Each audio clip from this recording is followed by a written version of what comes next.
Wapendwa familia ya Mungu iliyoko Tanzania, sisi kama Secretariat ya Baraza la Maaskofu Katoliki Tanzania tunapenda kuwapa ujumbe unaogusa umma mzima kutokana na waraka fake au waraka usio sahihi uliosambazwa kwenye mitandao ya kijamii kuanzia jana tarehe 12 mwezi wa 10 mwaka 2025.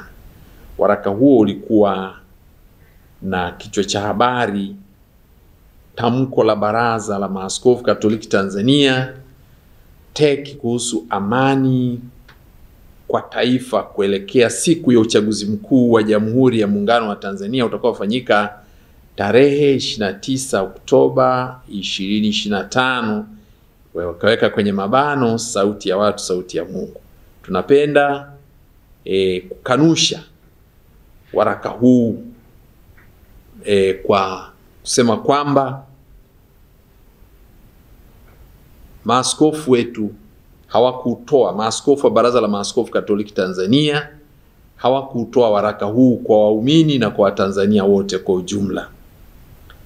Baraza la Maaskofu Katoliki Tanzania halihusiki na hayo maudhui yaliyomo kwenye andiko hilo ambalo lina hicho kichwa cha habari: tamko la Baraza la Maaskofu Katoliki Tanzania TEC kuhusu amani kwa taifa kuelekea siku ya uchaguzi mkuu wa Jamhuri ya Muungano wa Tanzania utakaofanyika tarehe 29 Oktoba 25. Hii ni tabia mbaya ya kutumia taasisi ya maaskofu na hata kutumia sahihi ya askofu rais wa Baraza la Maaskofu Katoliki Tanzania kupitisha ujumbe ambao haujatokana na baraza.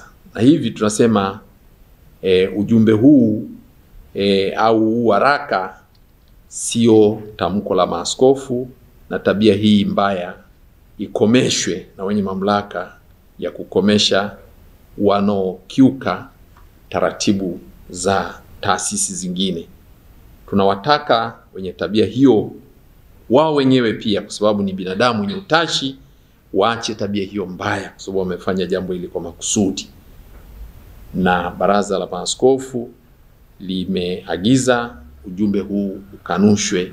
Na hivi kuanzia leo, tangu jana, ujumbe huu tunasema neno hili limezoeleka kwenye vyombo vya habari ni fake. Hata hizi signature na niliyotumika hapa ni fake. Fake kwa sababu haikutolewa na maaskofu na wala maaskofu wa kumwagiza yote atoe hili tamko. Kwa hivi tulipenda hilo lifahamike kwa jamii ya Watanzania, na tunapenda kuachia nakala rasmi kwa ajili ya kusambaza kwenye vyombo vingine hasa hivi vya kwenye mtandao, ili watu wasije wakafuata maudhui yaliyomo kwenye huo waraka ambao ni fake, ambao haujatolewa na maaskofu. Kwa hiyo umebumbwa tu.